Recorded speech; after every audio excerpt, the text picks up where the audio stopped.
Beredar video detik-detik pelaku pencurian motor terciduk warga saat hendak beraksi.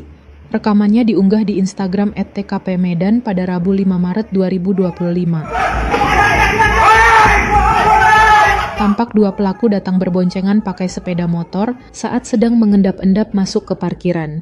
Namun, saat dirinya berusaha mendekati motor, dia tiba-tiba dihampiri oleh warga. Gerak-geriknya yang telah dicurigai akhirnya diburu oleh warga dan mendapat salam olahraga.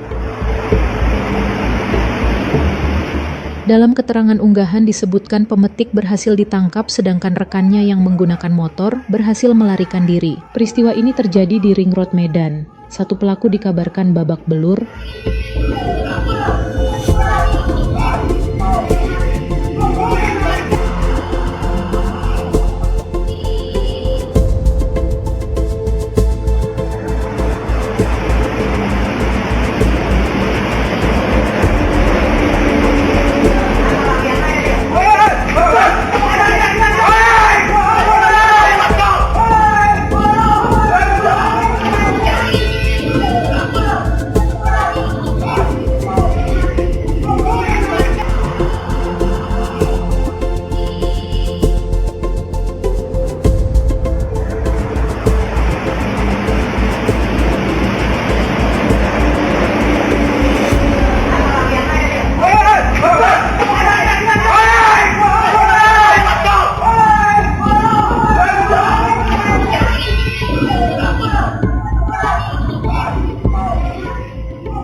Download Tribun X sekarang, menghadirkan lokal menjadi Indonesia.